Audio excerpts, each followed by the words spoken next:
Today we're going to create a mashup, a fun and adventurous way to make something fresh out of something stale. And we heard Girl Talk on the aesthetic and legal margins of music. When you experiment with cut-ups over a period of time, you find that some of the cut-ups seem to refer to future events. Stop at random and cut in a phrase. Now, how random is random?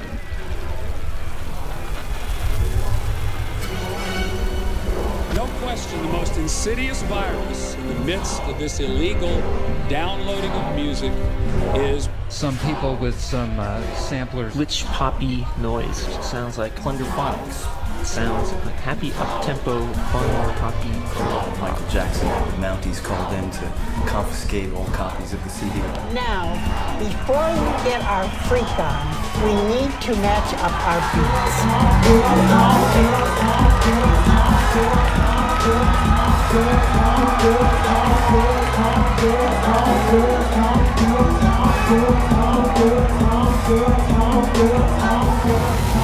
Cleveland, what's up? Make some noise!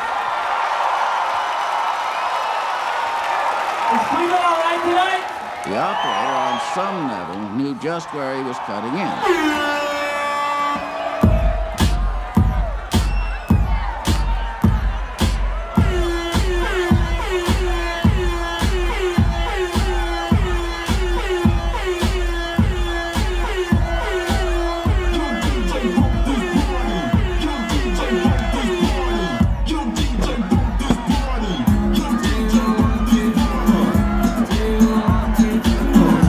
Let's stop and play a game. See if you can tell me the author of this song. Well, come on, let me show you what it's all about. Come on, let me show you what it's all about. Come on, let me show you what it's all about.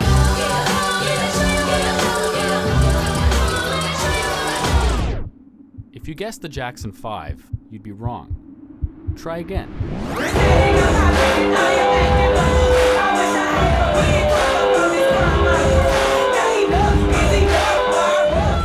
If you guessed Queen, you're still wrong, because this music was created by my favorite artist, Girl Talk. Girl Talk makes mashups. His computer is an instrument, and the notes he plays are sampled from thousands of pop music classics, cut up and rearranged to create new songs. Pop music or music from different genres seems untouchable. You know, Elton John seems untouchable. Obviously, they create that and they force that idea in your mind that these people are superstars, they're untouchable. So just being able to just manipulate and do whatever you want, you know, just kind of put Elton John in a headlock and just, you know, put a beat behind him and pour a beer on his head.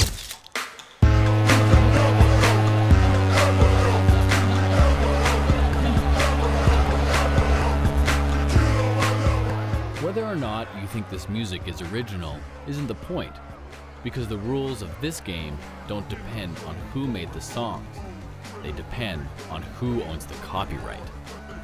And according to the people that do, sampling even a single note is grounds for a lawsuit. That means these kids should not be dancing, and you shouldn't be watching, because using these songs in my movie is against the rules too. And the fact that there are people out there calling my favorite artist a criminal is exactly why I need to make this film.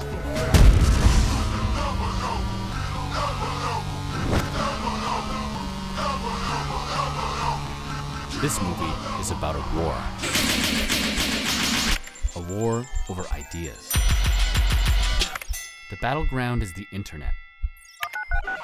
And I take that personally, because I was born at the exact same time as the internet. I was born on a small island off the west coast of Canada. My parents were trying to get away from the world, but like all kids, I wanted the opposite. I wanted to connect back. Luckily, the creators of the internet thought the same way. This computer would talk to this computer, sending a message first to this computer and forward it on to this computer, thereby acting as a relay. Millions of computers were connected, and evolved into one perfect machine, designed for a single purpose: sharing information. The internet allowed me to connect from my island to the world, to communicate ideas with millions of others, and a media-literate generation emerged, able to download the world's culture and transform it into something different. And we called our new language Remix. Funny things, political things, new things were all uploaded back to the net.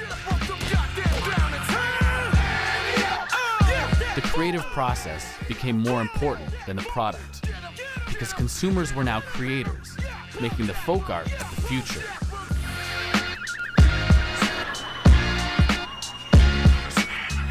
But the people who owned the culture that we remixed, they represented the past, and they declared war. They didn't see a great library or an information superhighway. They saw a supermarket, and they wanted to get paid.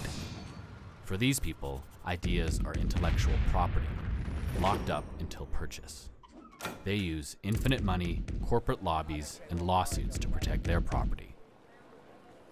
Let's call this side the copyright. On the other side are those who want to share ideas. We'll call them the copyleft.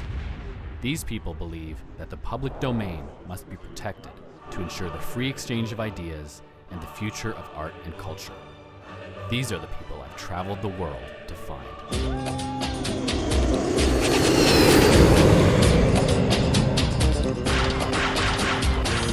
Together we've drafted a manifesto, and it goes like this. Culture always builds on the past, but the past will always try to control the future. Our future is becoming less free. And to build free societies, we need to limit the control of the past. What these kids are doing on this dance floor is unraveling that control. The future and the past are dueling it out right here, and whoever wins gets to decide if ideas will be determined by the public domain or private corporations in science, industry, medicine, our entire culture. But let's start with everyone's favorite battle: music.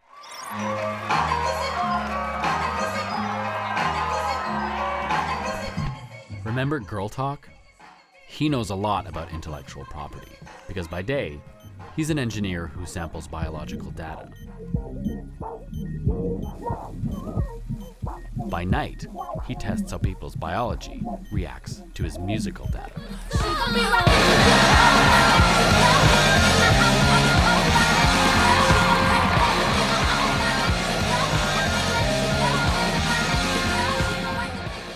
You know, people have a hard time taking a step back and thinking, wow, sampling is an instrument. Potentially in the future, we're going to look back and just be like, wow, I can't believe people were having these moral struggles with someone collaging two songs together. Seems like something that could be very dated very fast. Well, what is the moral dilemma? Who would have a problem with Girl Talk's music? I've been at the Copyright Office for more than 40 years. You need to know, I don't have a computer at home. I've never done a mashup. I've actually never downloaded you know, a song that was hanging out there. Can I show you a mashup? Sure.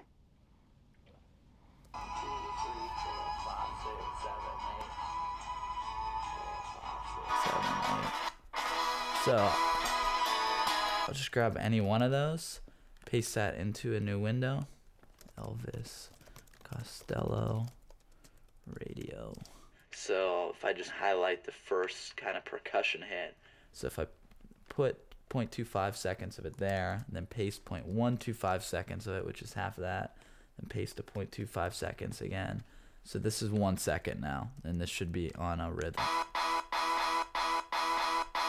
Put in 0.125 seconds of silence, put it twice, so it's 0.25 seconds of silence, and paste the 0.25 seconds again. Oh my God.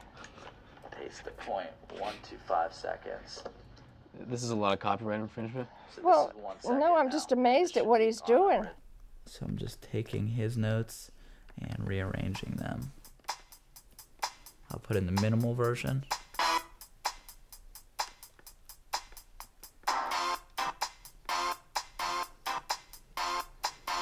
Then you can put a beat underneath that. Then I'll put in the extended version. And they're kind of layering over each other, so you can hear the ones that fit with each other. And I could slow either one of these down, so if I wanted to go, or speed them up, so if I wanted to go this, twice the speed and increase the pitch.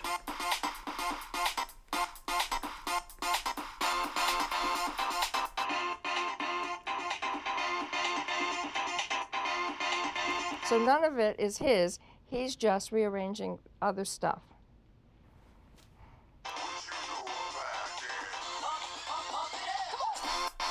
So that pretty much sounds nothing like that original song, and I would say that's roughly the equivalent of, you know, taking a familiar Beatles melody on your guitar and rearranging the notes and putting a new guitar pedal sound on it and calling it your own song. It's taking something that was and turning it into something that it wasn't. There's a gazillion copyright questions that it'd be a great exam question for a copyright law class. The answer will always be, it depends, and in part it depends on whose it is and how upset they are. Wouldn't there be something to be said that his creativity is being limited? No. No? His creativity isn't. You can't argue your creativity when it's based on other people's stuff. Well, why not? Girl Talk's music is obviously creative. Remember the manifesto? Culture always builds on the past. And it didn't start with Girl Talk. He isn't the first artist to make new music from old songs.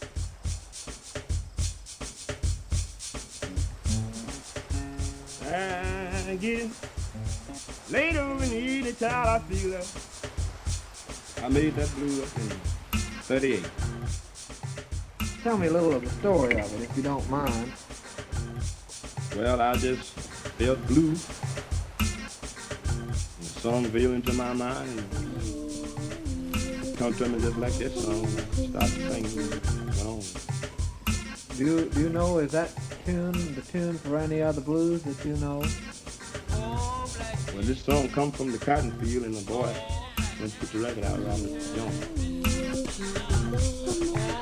Did you know the tune before you heard it on the record, though? I knew the tune before I heard it. Who did you learn? I learned from Son House.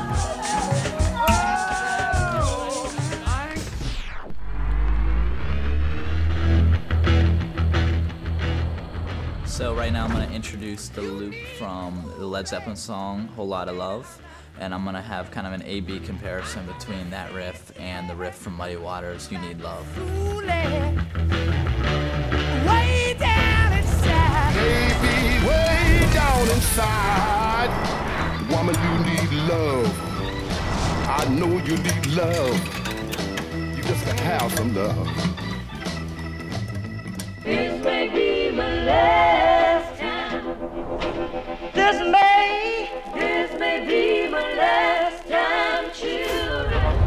Maybe the last time, I don't know. Oh no, oh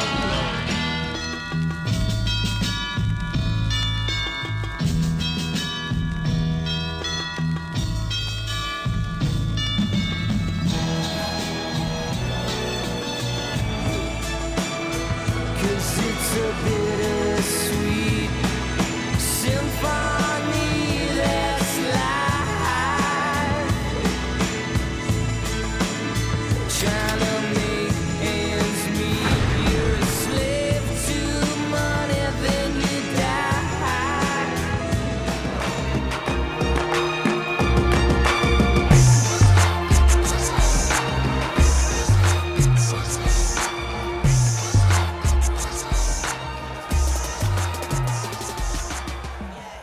Song veiled into my mind and it's come to me just like that song, and I started singing and went on.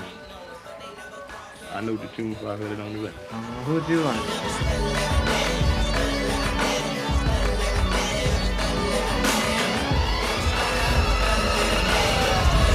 So if artists build on the work that came before them, then a healthy public domain is essential to creativity. because in the public domain, we can freely build on earlier works. It's part of evolution. Think Mozart, Shakespeare, or Thomas Edison. But these days, the public domain isn't so healthy. Let's play the game again. See if you can sing the lyrics to this next song, written in 1893 and still not in the public domain.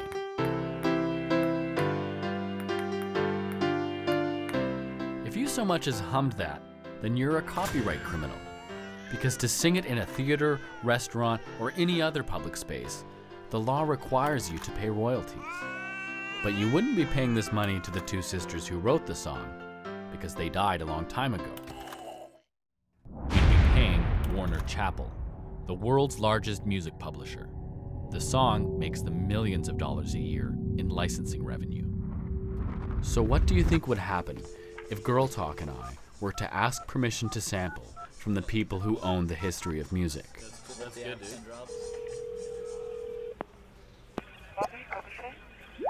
Yeah, hi. I'm wondering if you can pass me on to the copyright manager. No, they only take emails. They don't take calls. Is there anybody that I just can kind of explain it to me?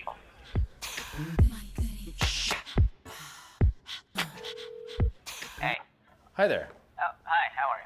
I'm good, thanks. Yeah, I'm making a documentary film, and one of the characters, he uses a lot of different samples in his music. Okay. Do we have to clear that for a film as well? Has he released his CD or recording of this music? Should I hang up? Alright, well, it's very possible that he has not cleared the samples through us. He's legally not allowed to use any of these songs unless he clears the samples through us first. So let's do the math. This Girl Talk song crams 21 songs into 3 minutes. Each title is owned by an average of 4 corporations who want at least $2,500 per sample. That makes $210,000 just for the publishers. The recordings are owned by labels, another $52,000. So far, that's $262,500. To clear his album, you'd be looking at well over $4 million. And the best part is that if any of these 85 corporations don't like mashups, they can just pull the plug. And if you keep on making the music, well, that's when the lawsuits start happening. So how did it come to this? Well, believe it or not, copyright was originally designed to encourage people to create, not stop them. Once upon a time, all ideas were in the public domain. Every invention and every piece of art could be built upon by the generation that followed. And one inventor built on the public domain to create the printing press, the machine that created the modern world, and with it, a beautiful dilemma. Now ideas could be spread around the globe. But how could an individual now profit from his or her creative efforts? The solution was the first copyright law. The Statute of Anne gave authors exclusive rights to their work, but the law was meant to be a balance between the rights of authors and those of the public. So after 14 years, the work fell into the public domain and anyone could copy it. But over the years, people kept inventing newer and better copying machines, each disrupting the business model that had come before.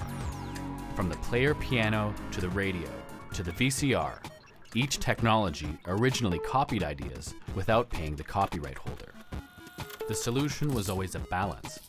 Lawmakers ensured the right of the new technology to innovate while maintaining the right of authors to still get paid. By 1998, the music industry was raking in over $13 billion a year. And that's when an 18-year-old college dropout invented Napster, a program that transformed the world's computers into a peer-to-peer music sharing network. The record industry realized that in this future, they would lose control.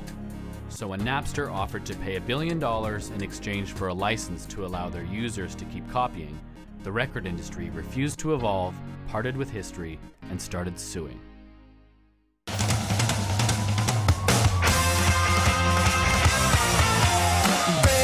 rocks in the hot sun. I fought the law and the law won. Napster. Law won. Hi, I'm one of the kids who was prosecuted for downloading music free off of the internet. What is it about this? In essence, it's about control. It's really about controlling what you own. To own and control his own art. Yes, is controlling that. Time out for 1 second. Part of what we're trying to do here is make people understand that what they're doing is illegal. That means come clean, delete your files, and promise to never, ever do it again. But Napster was a peer-to-peer technology, the opposite of broadcast.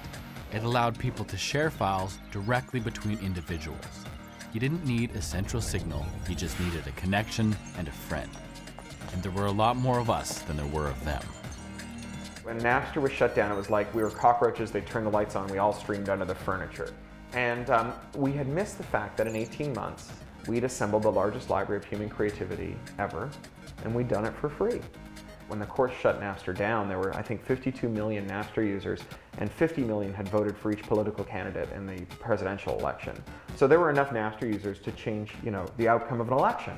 Napster had captured the world's attention because it was simple, effective, and deliciously fun.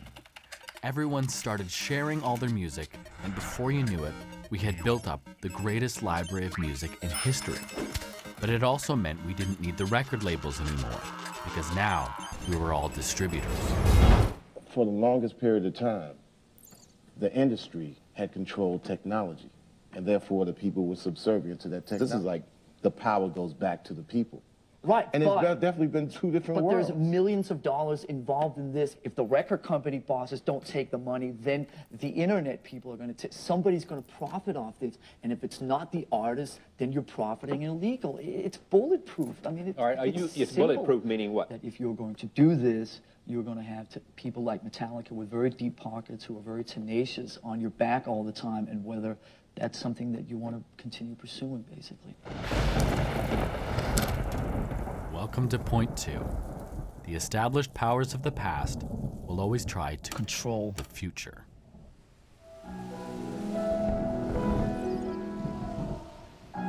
We received notice from the attorney that there's been illegal activity on our computer. She was representing, of course, the recording industry. She said, you're guilty, Mr. Smith, of downloading songs illegally on your computer. And I said to the woman, I said, I've never downloaded songs. And she said, well, someone in your household must have. And I said, perhaps. I said, you have to understand my computer is our family computer. And on any given Friday or Saturday night, my child would have maybe dozens of friends over. And at that point, she said, well, we will send you a form, and you can implicate your child. I'm Don Smith. I'm a pastor and a ministry consultant from McKinney, Texas, in the Dallas, Texas area, and I have been sued for copyright infringement.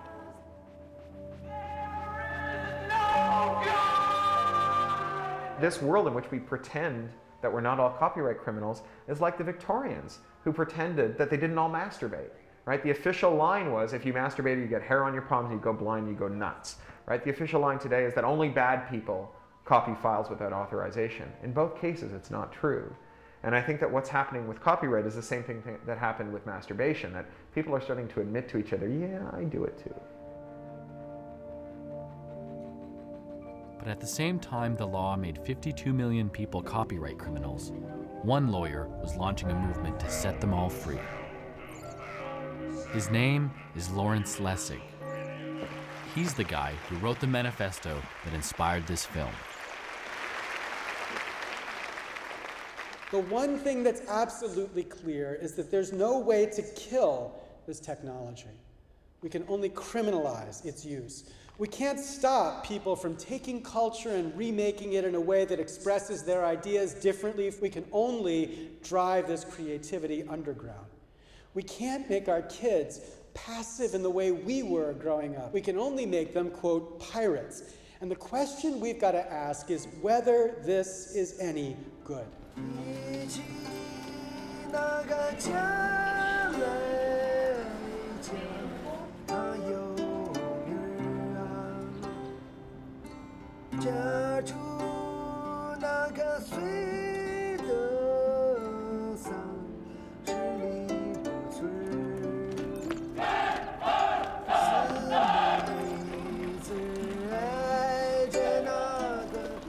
Lessig has been traveling the globe for over a decade, sounding the alarm on his own country's copyright policy.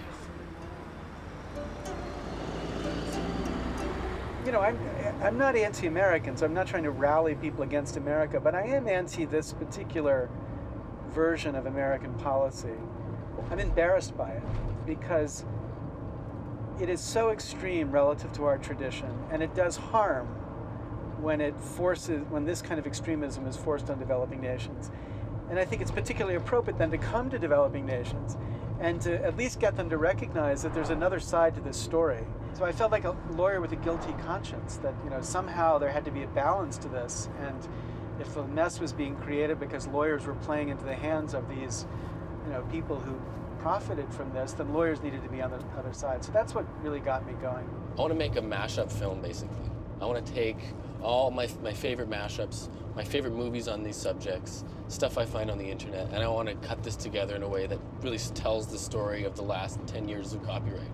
I'm wondering if maybe you can take a look at it.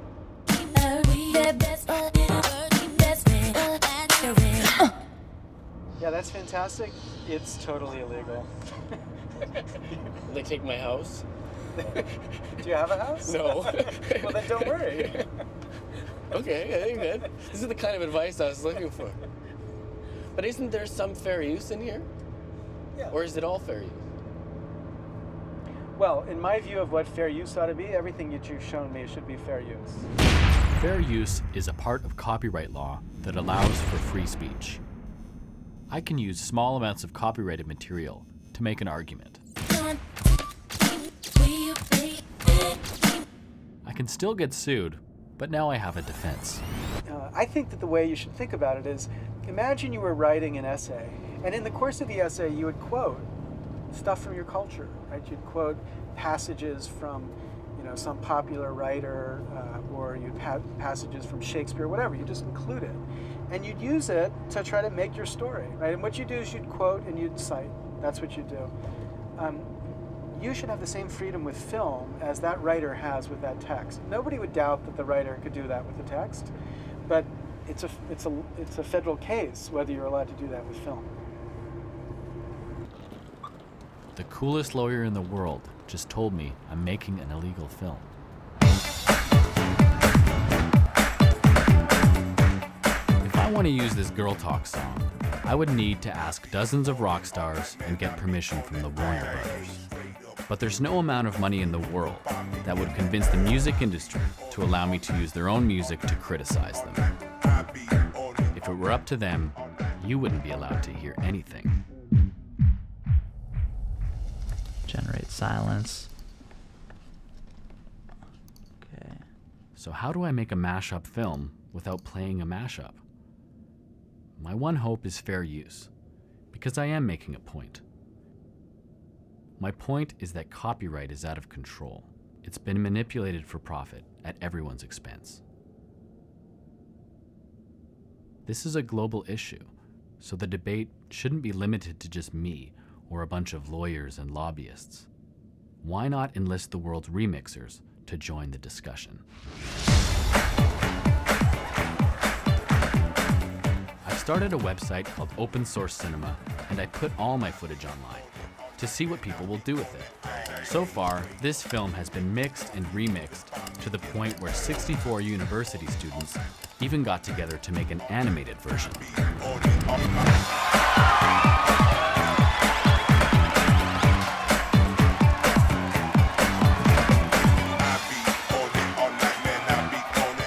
So now I've got a posse, and we're creating this movie together. Whenever you see this sign, you'll know that this piece of video came from someone else. Maybe it came from you. These are communities. They're being created by the opportunity this technology makes available. And these communities engage in a kind of conversation, each one taking what the other had done and adding to it, mixing it and changing it, and engaging in a creative act. Hello? Yes? Hello? And my community taught me that the remix game has been going on for a long time.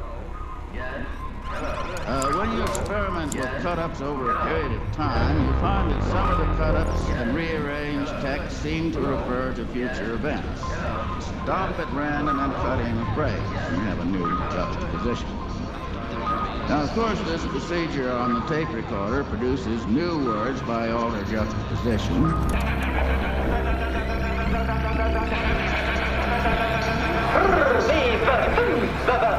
At first I tried to create new art forms out of the remains of older cultures.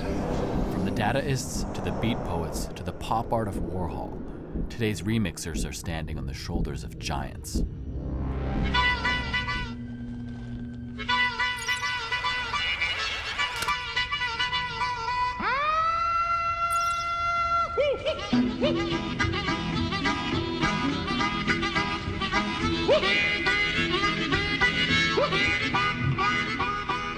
The importance of this remix has nothing to do with the technique that each of these videos demonstrates. The importance is that this technique has now been democratized. This remix gives anyone with access to a $1,500 computer the power to say things differently. Imagine there's no heaven. It's easy if you try. No hell below us. Above us, only sky. Imagine all the people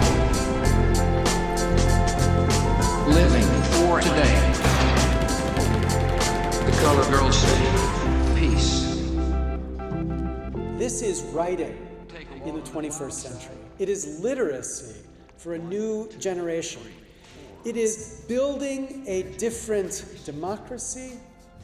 It is building a different culture where people participate in the creation and the recreation of the culture around us, a form of culture that has existed from the beginning of human society all the way through the present except for one century, the 20th century.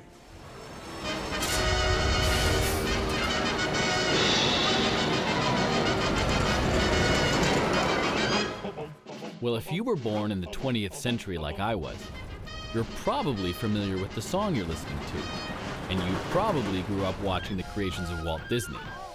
I love this stuff, and so does Cory Doctorow, who's probably one of the only copyright activists in Mickey's Club. Who's the leader of the club that's made for you and me?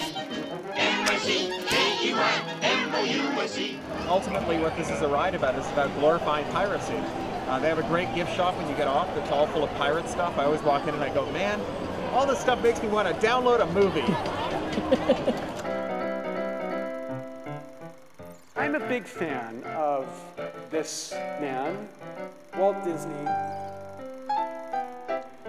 I'm a big fan of his work because his greatest works demonstrate beautifully how culture builds on the past. What Walt Disney did, better than perhaps anybody else, was to take works that were in the public domain and updated it and made it relevant for our age. Real boys?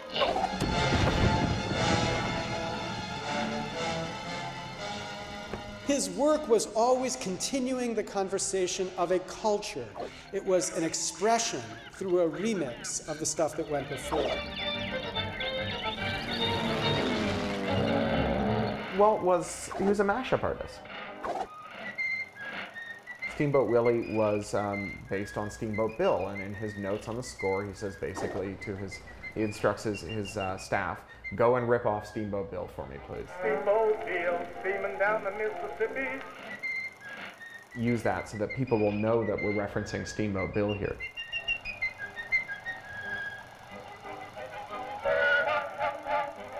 Mickey was meant to be a stand-in for every person, to be a kind of generic, everyman. And so I think that we were told to identify with Mickey.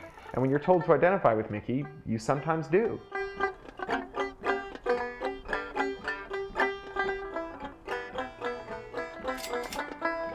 Oh, the stork has brought a son and daughter to Mr. and Mrs. Mickey Mouse.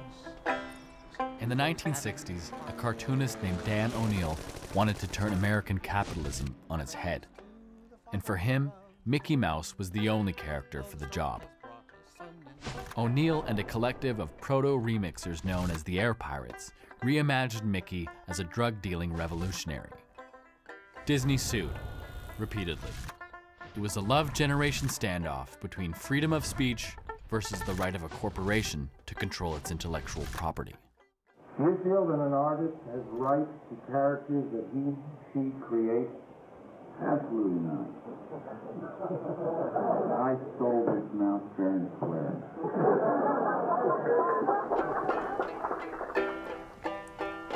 I always get what I want.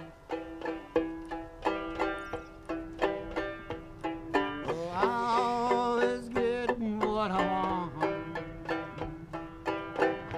'Cause I whine all the time. I got you something at Disneyland. What do we got? Oh, how nice. Hey, this is great. You should use this in court. Well, yeah, I did put in one of these things in court. They had for $1.25 how to draw a Mickey Mouse, it said on it. I mean, you guys want to tell me how to do this. This is the 1950s CIA mouse, see? See, this is 1928 Steamboat Willie. This is the real mouse here. And they weren't using him, and then when we used him, they went back to him like a shot. Right back to him, oh boy. And they put this image into everybody's mind. So basically, we have a mouse disease. You know, artists inflicted with this impulse to draw your stupid mouse. Despite multiple trips to court, O'Neill couldn't stop drawing Mickey. He formed a remixed terrorist group called the Mouse Liberation Front, enlisting cartoonists around the world to draw their own Mickey. Disney finally hauled O'Neill to the Supreme Court, whose unanimous decision, 9-0, was that the Air Pirates' use of Mickey Mouse was not fair. They had taken, quote, too much. So I had all the underground dope players of the 60s, all the rappers, so they didn't know anything about copyright. I mean, that's Mickey Mouse, but everybody knows that's not Mickey Mouse, because Mickey Mouse wouldn't do that. But why go after Mickey? Why did you? Well, because Mickey, I would have gone after Popeye. I would have gone after Little Lulu. I would have gone after anybody who was paranoid enough to attack everybody on sight. It wasn't about Mickey Mouse. It was about that Disney sued everybody for just looking at them. All of a sudden, this is really silly. Alrighty then. Let's see. Here's another federal crime. Once I built a tower up to the sky, bricks and mortar and lime. Once I built a tower, now it's done. But can you spare a dime?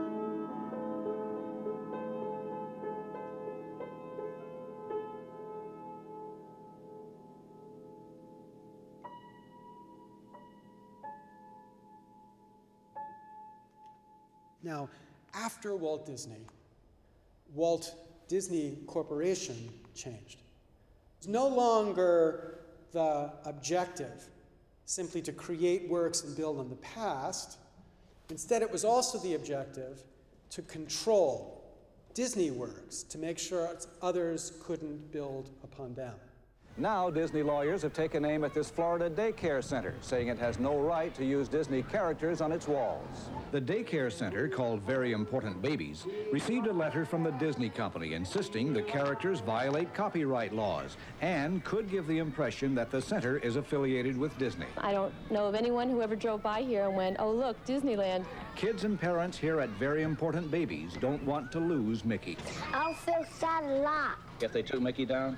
Why? Because I like him. It hurt me real bad. It'd make me cry. So if you want to know why Happy Birthday still isn't in the public domain, it's because after Walt Disney died, the Walt Disney Corporation asked the President of the United States to give them the most magical birthday gift of all. Finally, there was a distinguished visitor at the White House today. This fellow received a rather special welcome. And why not? He is the most famous mouse in the history of mousekind. So he pranced through the East Room today. There was even a stirring rendition of the old Mouseketeer Club song. In 1998, on Mickey's 60th birthday, copyright law was rewritten to give the Disney empire control of the mouse indefinitely. Copyright terms were extended to the life of the author plus 70 years. Corporations got 95 years, more than quadrupling the original 14-year term of US copyright. And it wasn't just Mickey. Everything that was supposed to be free to remix was now locked up. So today, if you want to make art from the public domain, you'll have to settle for works created before 1923.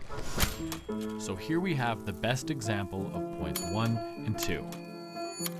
Walt Disney built on the past, then he died, and the Walt Disney Corporation changed the law so that no one else could do it again.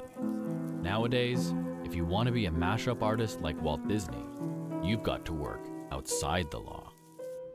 We used to always do Hall & Oates. That was our favorite group, and Greg, he always liked Hall & Oates too. And I saw one interview in one of the articles, and they said, "How do you keep it real?" And Greg said, "I put Hall & Oates on every one of my albums." So we thought that was nice.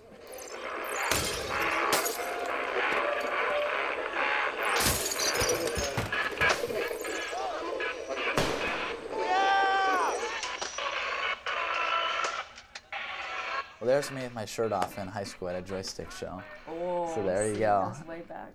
I told him keep this shirt on. I tell him keep his shirt on too. Yes. Okay, Kendall. Shirt's not bad. It's keep the pants on. Sometimes it gets hot up there. Yeah. It loosens people up. You know, they feel good and comfortable. But again, Greg, like we said before, we think you're talented enough that why do you have to take your pants off? I seriously say that all the time. I don't do it all the time. I take my shirt off when it's hot, and most of the time when my pants come off, it's because people ripped it off, and I can't be this guy conducting this party and have my pants taken off and then me, hiking them back up. And other people take their clothes off too. It's just, it's that sort of environment. I didn't know that. Yeah. I think he's talented and very creative, but there's always that concern with the copyright. So Why'd you have to go there? I'm sorry. After here? After I said that, I thought, oh. We're afraid he may land in jail or get sued or something along those lines, because, we know what he does. Supposedly it's copyright infringement, so, we're waiting for the shoe to drop. It hasn't, but, we're concerned. Everyone's just going to keep getting more and more extreme with protecting their own ideas. And, I think eventually everyone's going to realize that it's beneficial to share ideas. Well, that's the hope. Although the past is doing a pretty good job of controlling the future. But remixers are fighting back. He was a little dog named Snuggles, but he was most certainly... Before I'd ever heard of Girl Talk, my remix heroes were Negativland, professional shit disturbers who were sued for remixing U2. That's the letter U and the numeral 2. The four-man band features Adam Clayton on bass, Larry Mullen on drums, Dave Evans, nicknamed The Edge, on beat. This is bullshit. Nobody cares. These guys are from England, and who gives a shit? Oh, yeah. Just a lot of wasted names. More accurately, they were sued by U2's label, Island Records, for mixing the band with Casey Kasem. This is bullshit. While we were on tour, I was handed a tape by someone at the show, and this is a tape recording of top 40 disc jockey Casey Kasem having a really bad day in the studio. And I gotta tell you, when I first heard him, it blew me away. And it still does today, every time I listen to the tape. About 10 days after the single came out, a 180-page lawsuit landed on our doorstep. This is American Top 40, right here on the radio station, Music Radio 138. Oh, fuck. Are we supposed to say certain things are off limits to making art? Is art off limits?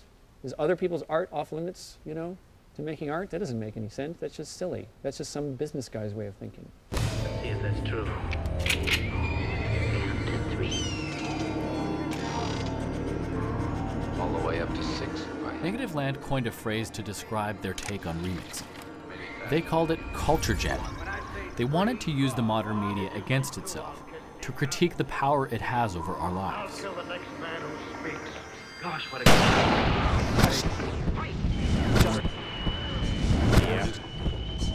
The corporations are completely taking over our culture and telling us that we can only consume it. And we're saying no. We're saying we want to actually create with it, respond to it, take it, mutilate it, cut it up.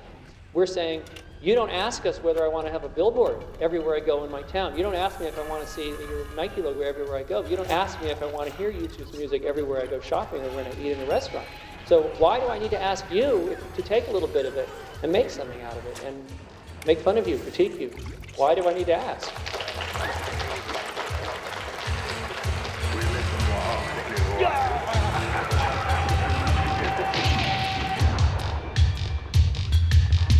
Guns. Hello? Well, the culture jammers, mouse warriors, and remixers of the world are up against one of the most powerful industries on Earth, big media. Once comprised of countless movie studios and record companies. 6 Hollywood studios and 4 major record labels now control Hollywood. And these companies are owned by even bigger companies.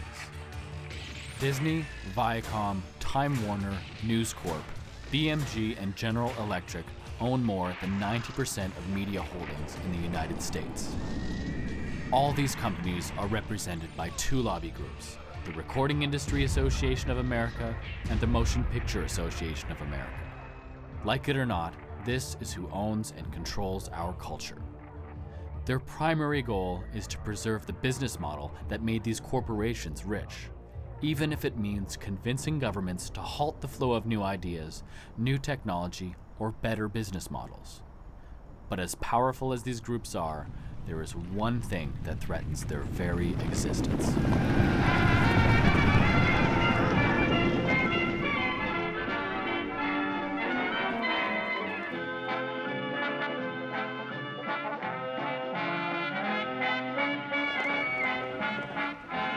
Yes, along with China and Russia, my home and native land was singled out as one of the world's worst pirate nations, and they sent their cops after us.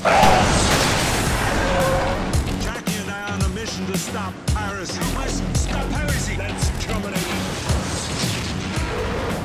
It started when Arnie came to talk with Prime Minister Steve about an international crisis.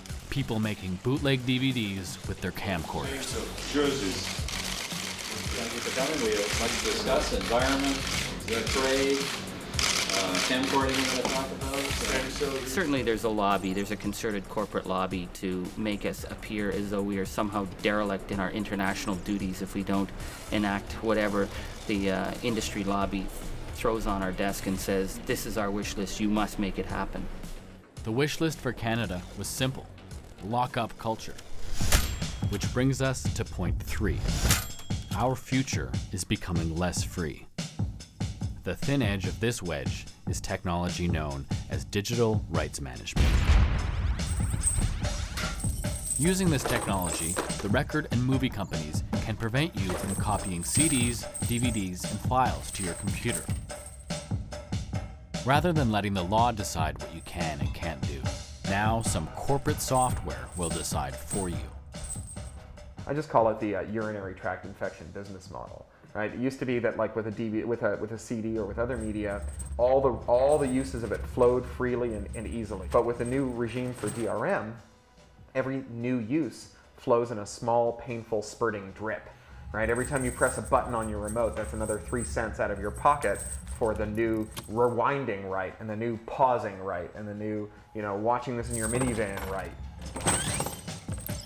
And free speech isn't in this Bill of Rights. So forget fair use. That's forbidden now. The only way I can make a mashup movie is to use software that breaks the locks put on these movies. But under Canada's proposed laws, that's a $20,000 infringement. I've done a lot of that. And I even gave a copy of the vault cracking software to my editor. Now he's on the hook for 20 grand. Sorry, Tony. And for giving him these tools, I could be fined $100,000 and go to jail for 5 years.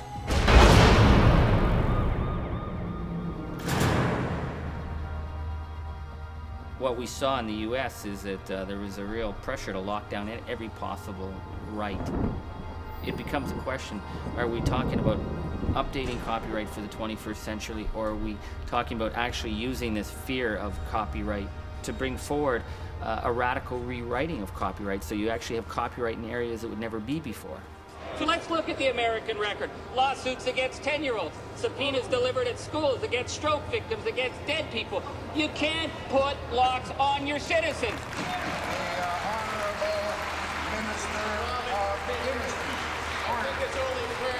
When you're online, it's easy to find out who you are, okay? We have the date, the name, the address, and all the 2,000 songs that you had up on your computer illegally, okay? And you can get 5 years in jail and $250,000 fines for every single song you steal. Isn't that a little overboard? No, the reason why, because there's a thing called intellectual property. Intellectual property is the property of somebody's mind, okay? If I write a song about love, my unique expression about love is my property, okay? I don't own the rights to the concept of love. I wish I did. That becomes my property. I have a copyright that lasts for my life plus 70 years. How many of you guys here actually do download music off the internet right now? Tell the truth. Do you guys, like, how many of you guys actually think that when you're downloading your music that you're stealing it? Since the internet came along, the entertainment lobby in the United States has pushed the government towards tougher and tougher laws, leading to lawsuits being filed against more than 24,000 American citizens. My name is Dave Grubel. Ray J. Schwartz. I live in Colleyville, Texas. I live in New York City. My family has been sued by the RIAA. They had about 9 or so songs targeted on there that we had allegedly downloaded. They threaten you with a very large sum of money. And they wanted somewhere around $4,500 to settle. 100,000. I could be charged at a minimum $750 per song, all the way up to $150,000 per song. Now they're going after my kids. They're going after people on welfare. They're going after people on disability. They're going after people that don't have anything. Most of these people were forced to settle. They couldn't afford to face the RIAA in court. So without being found guilty of anything, they lost thousands of dollars, and not a penny went to the artists that were supposedly being defended. But when Jamie Thomas, a single mom in Minnesota, refused to settle, she ended up in court accused of downloading 24 songs, the equivalent of 2 greatest hits albums. Okay. Let's listen to her playlist of shame.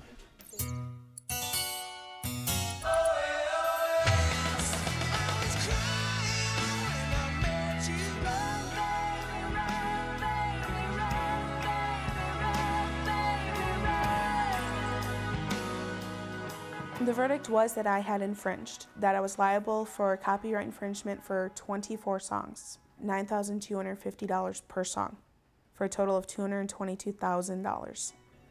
They can take up to 25% of my wages to try and pay back the amount. Just a small town girl living in a... Mr. Gabriel, who is the lead attorney for the plaintiffs, said it best and the steps after the verdict was read. The very first statement out of his mouth was, "This is what happens when you don't settle." It wasn't a matter of, you know, we won or this, that, and the other. That's the very first thing he said is, "This is what happens when you don't settle." I was like thinking, oh my God, I'm gonna lose my house. I'm gonna lose everything. Heather, what's the reaction like up there? The record companies, Frank, are very happy. This does send a message, I hope, that downloading and distributing our copyrighted recordings is not okay. You know, I love Journey as much as the next person, but seriously, how far should industry be permitted to go to protect 24 songs that you can buy for $8.99 at Safeway? And I don't know these debts, so if you have any questions... Why shouldn't they be wiretapping this apartment? After all, here we are talking about means by which music may be stolen. You know, before the radio and the record came along, the only way that people made money from making music was by standing in a hall and being charismatic. The fact is, technology giveth, technology taketh away. What was a business model in 1909 may be the business model in 2009. What was a business model in 1939 may not be the business model in 2007. That's how it goes.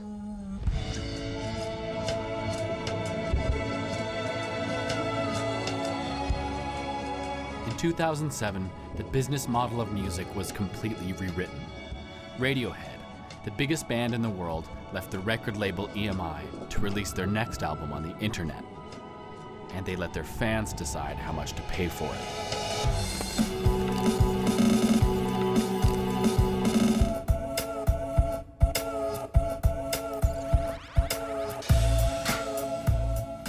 Within a matter of weeks, a San Francisco DJ named Amp Live started remixing the album. Don't lose your head. Don't lose your head. Don't lose your head. But the moment he put the songs on his website, Amp Live got a cease and desist letter threatening a lawsuit.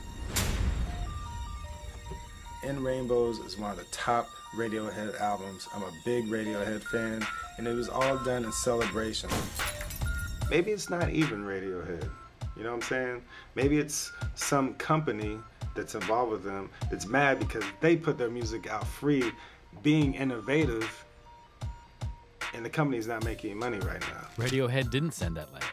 It was the company they sold their publishing rights to, Warner Chappell, the same people who own Happy Birthday. But Radiohead was now independent, and they called the shots. They told Warner to back off. Big thanks to all the people who are sending in those YouTube clips. I love Radiohead! No, I love Radiohead more! I love Amp Live! And Radiohead kept going, releasing the raw studio sessions of their singles and then their videos, so fans could make their own Radiohead songs. And just like that, the wall fell down between musicians, remixers, and fans. The music industry had refused to evolve, so we evolved for them. Hello, my name is Greg Gillis in this cubicle, and outside of here, everyone knows me as Girl Talk. It is Friday, and I'll be leaving in a few minutes to play in front of 400 kids who like my sample-based collage music. It's Friday night, and we're going to see Girl Talk. Show these titans, these music titans, these big ass companies, show them where the real power lies at, man. It lies with us. Don't buy that shit. I know there's a lot of cameras in the audience. The shit is not about me. It's about all of us, because we're the same motherfucking person. Yeah! Pull your goddamn self. Yeah! We're all the same.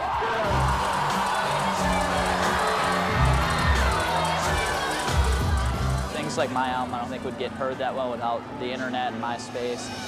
I think we're living in the greatest period of time for music ever. So anyone can be popular, anyone's music can be heard. No one's controlling anything. It's back in the people's hands for the first time in a long time. If Girl Talk is any example, then it looks like the battle for the future of music will only escalate. Because now he's sharing the stage with the pop stars he grew up sampling.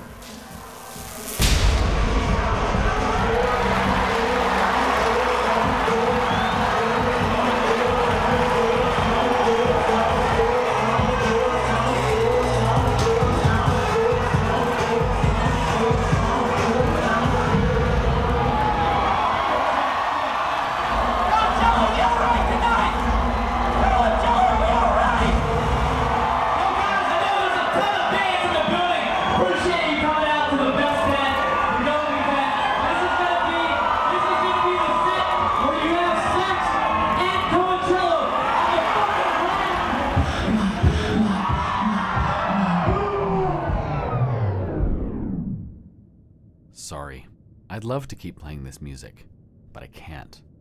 My fair use argument has expired. Remember the fair use game? The reason I get to play illegal mashup music is because I'm invoking free speech to make a comment.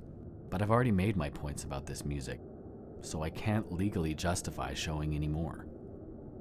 So I guess I'll have to play something from the public domain instead. It's too bad though, because this was a pretty sweet show. This one really got them going. He dropped AC/DC in the middle of the Black Eyed Peas. People were blogging about it for weeks.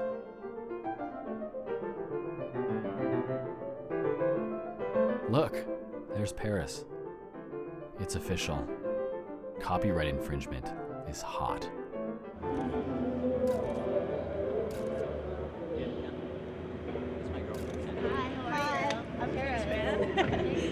Did you get footage of that?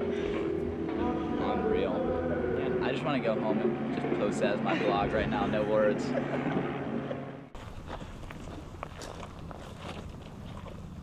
Seems really symbolic that it's like almost you won an award by being at Coachella. You know, it's like this is the 50 bands this year who got to do it. You know, it's just nuts to be able to play at the same time as the Chili Peppers, or, you know, with at the same show as you playing while you're playing. It's a pretty weird situation, you know. I'll probably play more proms than I'll play Coachellas in my lifetime. I think the decision to put on next album or not changes completely for me. I'm still up in the air on whether I openly want to put out an album or whether I want to try to give it away for free or how we're even going to do it. I never thought about that before, you know, but now I'm not as quick to just put out an album because there's such focus on it. And I'm just trying to make the music I like to make, and if I'm not trying to get sued, I don't want to lose on. I'm about to quit my job, so I think it would be, you know, the perfect downward spiral for me to quit my job and put out an album and get sued out of existence. So, you know, I don't want that to happen. I just kind of want to keep, right now it's great, put out an album, people like it, get to tour. I just wish I could continue that without having to worry about laws. Girl Talk has more to worry about than just music and the law. Because in his day job, ideas are definitely not free. They are patents, corporate secrets guarded like gold.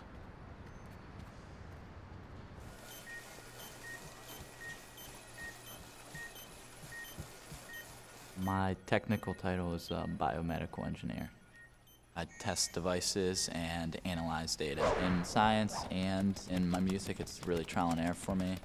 We just dabble in so many things, and that's the same way. I mean, with samples, I just sample things all day long, and then I see what works. And, you know, doing science, whenever you're looking up new ideas, you just read journals, take notes. That's just, you know, collecting the data to look into a million different things to make something new. And then there's the actual processing of the data where you're saying, all right, now I have to get results. You know, the first thing you do is research it and see if there's patents for it. And a lot of time, very broad ideas are patented. It is an experimental division, so you know, we keep a notebook and they want us to propose 3 ideas per year. And I think if it were a bit more open to the point where the whole point of medicine and science, where let's just do the best we can, let's just build on all the ideas and see what we can make happen. I think the progress of medicine would move, you know, incredibly fast. All the time, you know, you come up with something and you do the research and it's been patented, and maybe your idea is slightly different, but they might hold a patent on a core, you know, part of your idea. So, you know, a lot of times it's just, that's out of the question. You know, it holds back knowledge exchange very clearly. You know, so many things just aren't developed because people are holding a patent onto it. The cure for cancer could be a step away, but, you know, it's off limits. You know, they might sit on that idea forever and do nothing with it.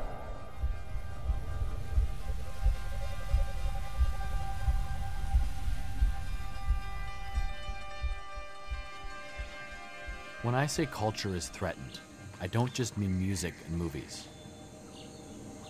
I really do mean everything.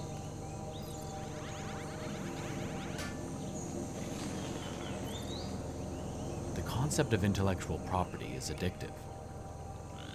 Once you realize that ideas can be more profitable than oil or gold or even land, then there's no limit to what can be thought of as property. In 1980, the US Supreme Court ruled that living organisms could be patented. Soon after this decision, ayahuasca, a plant from the Amazon rainforest, was patented by an American entrepreneur.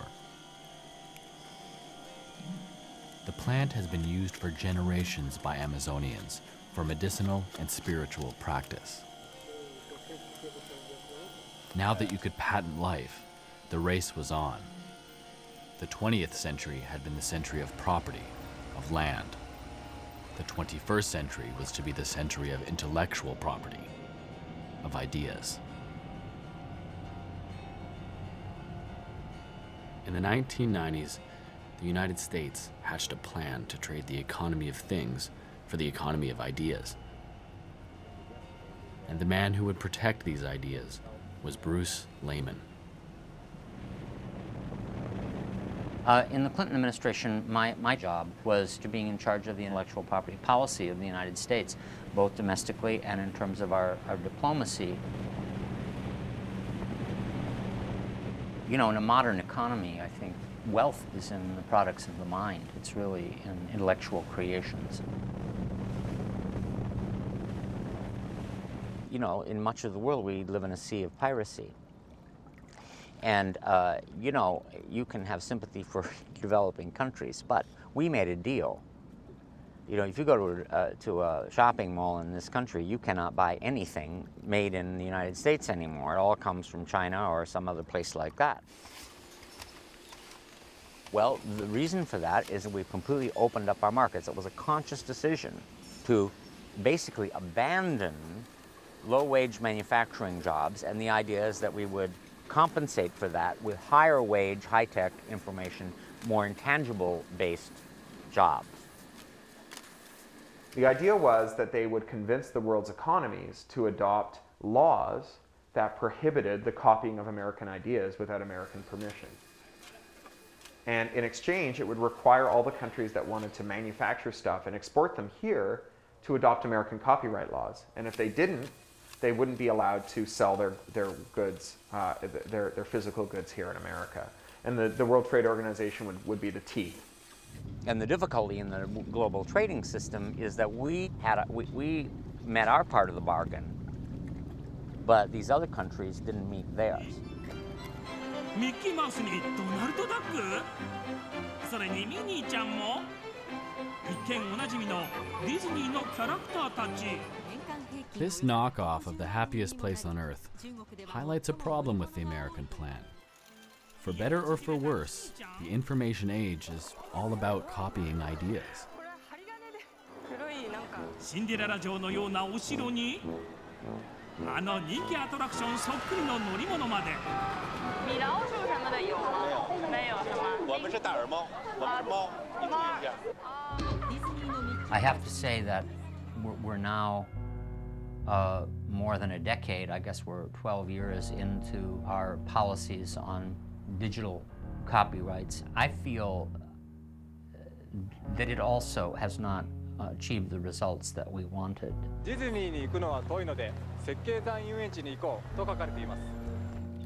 And so I'm thinking, you know, well, maybe we should have forgotten intellectual property rights internationally and gone for labor standards in the environment.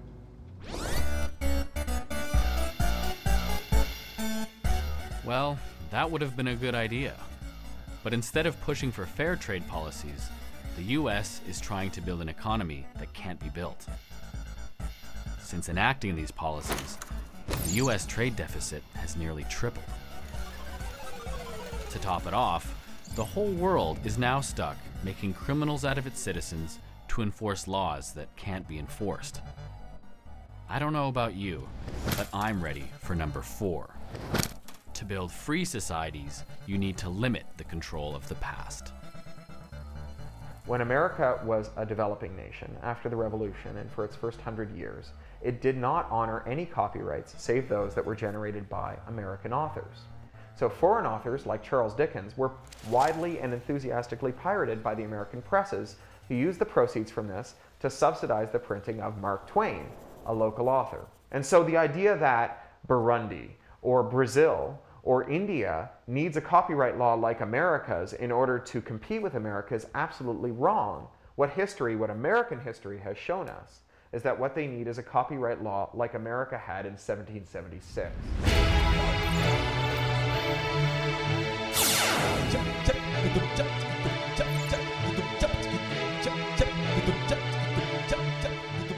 Listen to this latest remix of our favorite bittersweet song.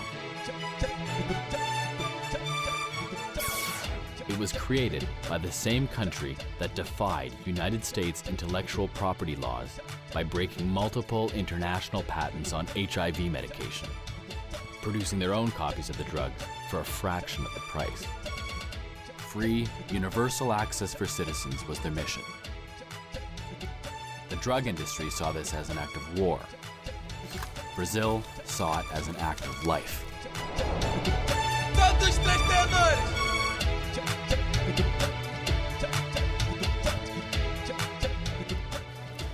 Brazil is fighting for access to drugs to fight AIDS for all its people. This policy has resulted in controversy at international forums. So we've put our case to the world, and we fought for it. Remixing the art, science, and knowledge of the world's culture is second nature to Brazilians, and now it's government policy.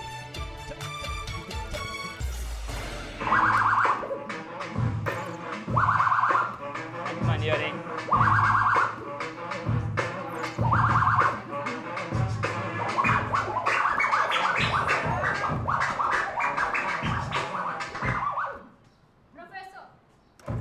Muito bom, hein? Tá fechado, tá fechado. Lawrence Lessig traveled to Brazil in 2004 for inspiration and imagined an alternative global copyright system, Creative Commons. Creative Commons was born to set culture free. A license that says, I as a musician give you the right to sample my work, take and build, create, remix. And the most important place where that conversation began was here in Brazil. I come from the land where we talk about being free. I come from a land where we are lost. You are our brother in this debate, and you must remind us of what we have lost. Lessig found an ally in Gilberto Gil, one of the country's most famous musicians, who was also the Minister of Culture. He's devoted his entire life to creating a society based on sharing.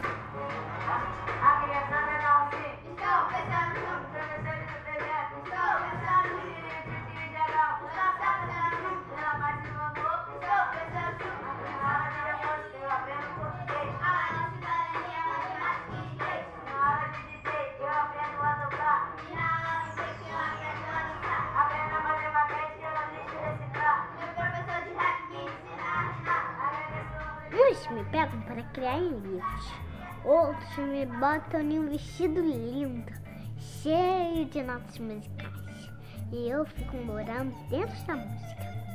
We are always finding ways to, give young people opportunities for them to access. O compartilhamento é a própria natureza da criação. Não há criação isolada. Ninguém é um criador sozinho, ninguém cria nada no vácuo.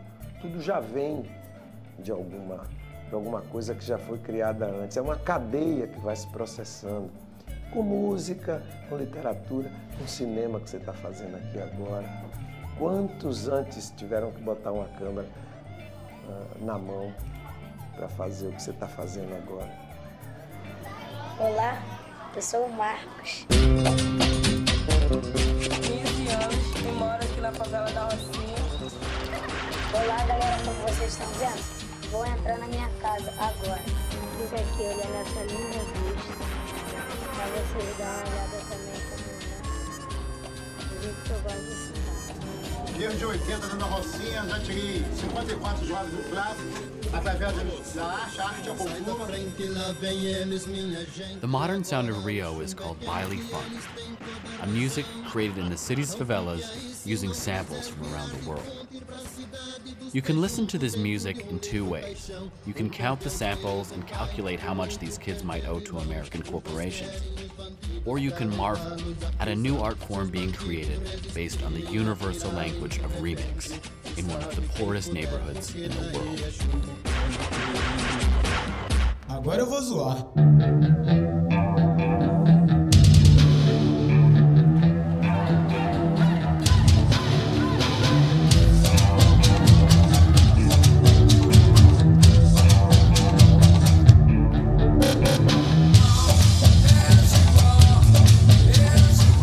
Às vezes as pessoas falam em funk e pensam em James Brown, em Michael Jackson, em qualquer outra coisa, nunca em um funk carioca. Porque a música foi se transformando, o que ficou foi o nome.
Por quê? Porque foi onde fez o caldeirão e misturou todos os...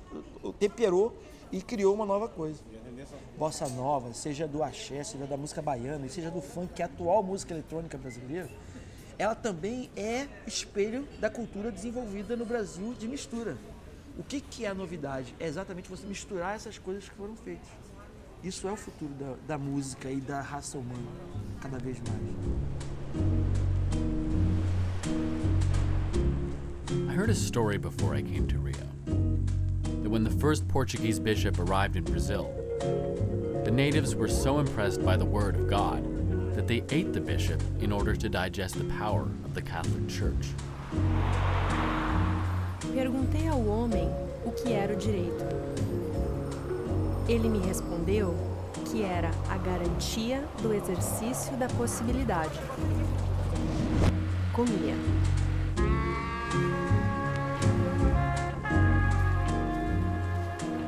Só a antropofagia nos une, socialmente, economicamente, filosoficamente.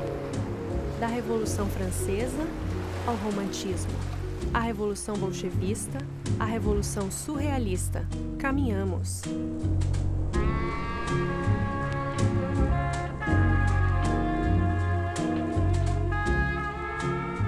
From a remixer's point of view, Brazil is leading us into the digital age. Here's a country fighting to overcome a legacy of violence, corruption, and inequality through innovation based on universal access to human knowledge and the freedom to build with it, with a balanced view of intellectual property and its relation to the public domain.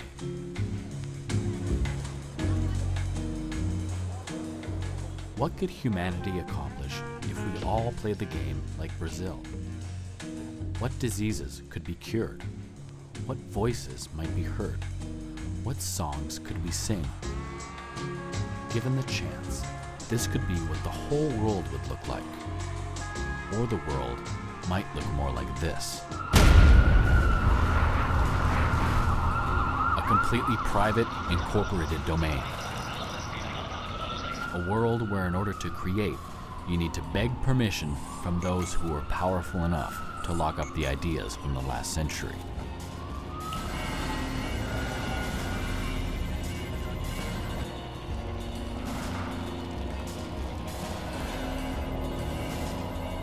Is this where we're headed? Well, not if the Mouse Liberation Front has anything to say about it. So what's your favorite number? 77. Okay. So 001 and 2 sevens, and then anybody you add on has to go on after the sevens. And then after that, then nobody knows. No way to break it. This is how you got, this is what all the MLF members would do? Yeah, this is we had 10,000 deep. The federales wanted the names of the MLF. They're only numbers and they're gone. Who knows? There you go.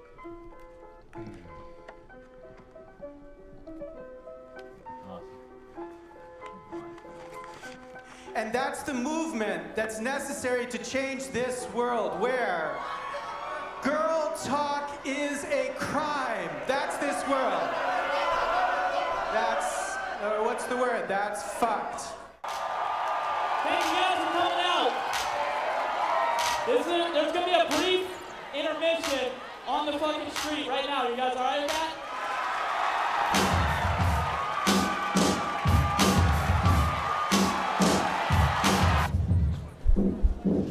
So here's the deal. The rules of this game are actually up to you. This is not a world made up of passive consumers anymore. That era is over. This world is made up of collaborators. We can create and share. We can change laws. We can act.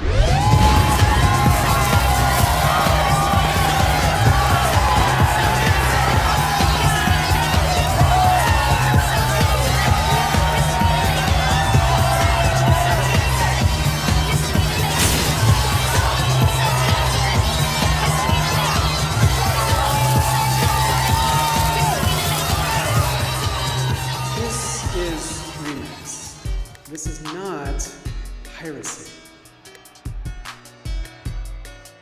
If this is a crime, then we have a whole generation of criminals. Keep your heart, 3 stacks. Keep your heart. Hey, keep your heart, 3 stacks. Keep your heart. Man, these girls are smart, 3 stacks. These girls are smart. Play your part.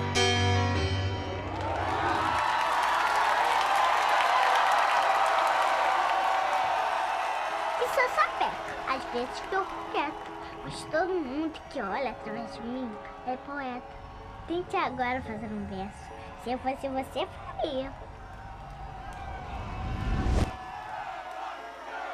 So take this movie, rip it, remix it, and help remake it. Put me in a headlock and pour a beer on my head. This is only the beginning of this movie. Build on the past. That's the future.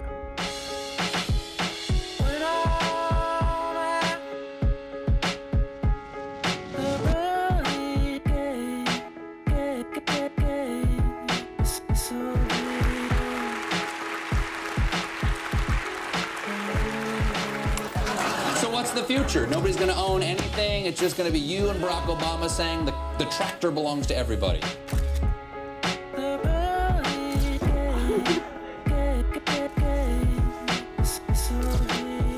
Hi, I'm Congressman Mike Doyle from Pittsburgh, Pennsylvania, and I've got Girl Talk on my iPod. Flashlights report the lies, just like life flash before your eyes. Touch right through to the soul, illusions exposed right here on a reel in a theater, a real occurrence. You're in the box with the top popped open, like the soldiers in a Trojan. Unexpected, one direction, can't go both ways, that's what the Pope say. Every note played in your soundtrack is based around fact, how you get down and act. The end of the cinema, into the darkness, the usher escorts you to your fortune, morphing into the final solution. Might be gruesome dependent on your contribution. Your vision gets clear and translucent, witnessing your own video revolution. But nobody's gone after him so far. I mean, You can count his blessings.